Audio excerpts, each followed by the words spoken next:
the Nobel Peace Prize for 2025 to Maria Corina Machado. Norway की राजधानी Oslo में शुक्रवार को साल 2025 के नोबेल शांति पुरस्कार की घोषणा की गई। अमेरिका के राष्ट्रपति डोनाल्ड ट्रंप को हराकर इस बार का प्रतिष्ठित सम्मान जीता है वेनेजुएला की विपक्षी नेता मारिया कोरिना मचाडो ने। कौन है वेनेजुएला की आयरन लेडी जो डोनाल्ड ट्रंप को पछाड़कर विजेता बनी है? 8 युद्ध रुकवाने का दावा करने और कई देशों से समर्थन मिलने के बाद भी ट्रंप को यह पुरस्कार क्यों नहीं मिला? आखिर दुनिया का सबसे बड़ा सम्मान मिलता कैसे है? आज की वीडियो में बात इसी पर होगी। वेनेजुएला की विपक्षी नेता मारिया कोरिना मचाडो को साल 2025 का नोबेल पीस प्राइज मिला। मारिया को उनके देश में लोकतंत्र की बहाली, मानव अधिकारों की रक्षा और तानाशाही के खिलाफ शांतिपूर्ण संघर्ष के लिए सम्मानित किया गया। नोबेल समिति ने कहा कि आज जब दुनिया के कई हिस्सों में तानाशाही बढ़ रही है और लोकतंत्र कमजोर हो रहा है, ऐसे समय में मारिया मचाडो जैसे लोगों की हिम्मत उम्मीद जगाती है। मारिया का जन्म 7 अक्टूबर 1967 को हुआ था और वे एक औद्योगिक इंजीनियर है। 2011 से 2014 तक वे वेनेजुएला की राष्ट्रीय सभा की निर्वाचित सदस्य के रूप में काम कर चुकी हैं। 2024 के चुनावों से पहले वे विपक्ष की राष्ट्रपति उम्मीदवार घोषित की गई थी, लेकिन सरकार ने उनकी उम्मीदवारी रद्द कर दी थी। इसके बाद भी उन्होंने लोकतंत्र की लड़ाई जारी रखी। मारिया वेनेजुएला की वर्तमान सरकार के खिलाफ लोकतांत्रिक आंदोलन का नेतृत्व कर रही हैं। 57 साल की मारिया को वेनेजुएला की आयरन लेडी कहा जाता है। वे 20 साल से शांतिपूर्ण तरीके से लोकतंत्र के लिए संघर्ष कर रही हैं। नोबेल कमेटी ने कहा कि मारिया साहस की मिसाल है और उन्होंने नोबेल पुरस्कार के तीनों मापदंडों को पूरा किया है। उन्होंने विपक्ष को एकजुट किया, सैन्यकरण के खिलाफ लगातार खड़ी रही और लोकतंत्र को समर्थन दिया। लोकतंत्र ही स्थायी शांति की शर्त है। जब सत्ता, हिंसा और डर के जरिए जनता को दबाने लगती है तो ऐसे साहसी लोगों को सम्मान देना जरूरी हो जाता है। मारिया ने सुमाते नामक संगठन की स्थापना की जो लोकतंत्र की बेहतरी के लिए काम करता है। वह देश में मुफ्त और निष्पक्ष चुनाव की मांग करती रही हैं। ये तो हो गई बात इस साल की नोबेल शांति पुरस्कार की विजेता और वेनेजुएला की आयरन लेडी मारिया मचाडो के बारे में। लेकिन इस साल नोबेल पीस प्राइज को लेकर खूब चर्चा हुई है और इसकी वजह है अमेरिकी राष्ट्रपति डोनाल्ड ट्रंप। बीते कई महीनों से वह नोबेल की दावेदारी कर रहे थे, लेकिन नोबेल कमेटी ने उन्हें इस पुरस्कार के लिए नहीं चुना।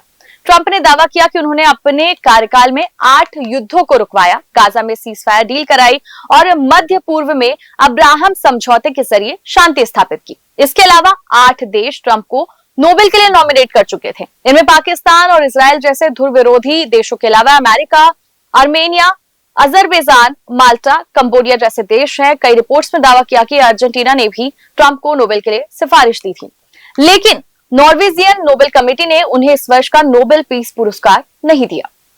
इसकी वजह यह है कि 2025 के नोबेल शांति पुरस्कार के लिए नामांकन की आखिरी तारीख 31 जनवरी 2025 थी। नॉर्वेजियन नोबेल कमेटी के अनुसार और इसके नियमों के मुताबिक इस तारीख के बाद आए किसी भी नामांकन को 2025 के नोबेल के लिए स्वीकार नहीं किया गया।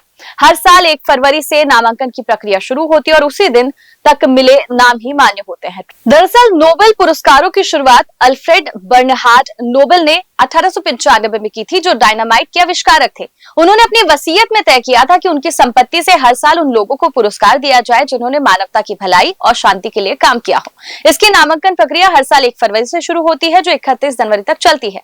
कोई भी सांसद, प्रोफेसर या पूर्व विजेता किसी व्यक्ति या संगठन को नॉमिनेट कर सकता है। खुद को नामांकन देने की इजाजत नहीं होती है। नामांकन के सभी नामों को 50 साल तक गुप्त रखा जाता है ताकि कोई हेरफेर ना हो, और यही नियम है। इसके बाद नॉर्वे की संसद द्वारा चुनी गई 5 सदस्यीय नोबेल कमेटी सभी नामों की जांच करती है और योग्य उम्मीदवारों को शॉर्टलिस्ट करती है। फरवरी से सितंबर तक विशेषज्ञों की मदद से हर नाम की जांच होती है। अक्टूबर की शुरुआत में गोपनीय बैठक के बाद विजेता तय किया जाता है। घोषणा अक्टूबर के पहले शुक्रवार को और पुरस्कार समारोह 10 दिसंबर को ओस्लो में आयोजित होता है। इसी दिन अल्फ्रेड नोबेल की पुण्यतिथि भी होती है। अब तक 975 लोगों और संस्थाओं को 609 नोबेल प्राइज मिले हैं। वहीं 1901 से लेकर अब तक नोबेल शांति पुरस्कार 141 बार दिया जा चुका है। 111 व्यक्तियों और 30 संगठनों को यह सम्मान मिला है। भारत से अब तक 2 लोगों को 1979 में गरीबों और बीमारों की सेवा के लिए मदर टेरेसा और 2014 में बाल मजदूरी और शोषण के खिलाफ अभियान के लिए कैलाश सत्यार्थी को यह पुरस्कार मिला। महात्मा गांधी को 1937 से 1948 के बीच 5 बार नॉमिनेट किया गया था। सबसे ज्यादा बार है, लेकिन हर बार वह ये सम्मान पाने से चूक गए। साल 1948 में गांधी नोबेल के सबसे बड़े दावेदार थे, लेकिन नॉमिनेशन क्लोज होने से एक दिन पहले ही उनकी हत्या कर दी गई थी। नोबेल कमेटी ने उस साल किसी को भी शांति का नोबेल नहीं दिया। कमेटी का कहना था कि वह किसी ऐसे व्यक्ति को ये पुरस्कार देना चाहते थे जो गांधी जैसी शांति और अहिंसा की भावना को बढ़ावा दे, लेकिन उन्हें कोई उपयुक्त उम्मीदवार नहीं मिला। 2025 का नोबेल शांति पुरस्कार मारिया कोरिना मचाडो को मिला और उनका नाम इतिहास में दर्ज हो गया है। उन्होंने न केवल तानाशाही के खिलाफ शांतिपूर्ण प्रतिरोध का प्रतीक प्रस्तुत किया, बल्कि ये भी साबित कर दिया कि लोकतंत्र के लिए संघर्ष करने वाले व्यक्ति को कोई सत्ता नहीं रोक सकती। वहीं इस बार ट्रंप का नंबर नहीं लगा, लेकिन अगले साल यानी साल 2026 के दावेदारों में डोनाल्ड ट्रंप खुद को पुख्ता कर सकते हैं।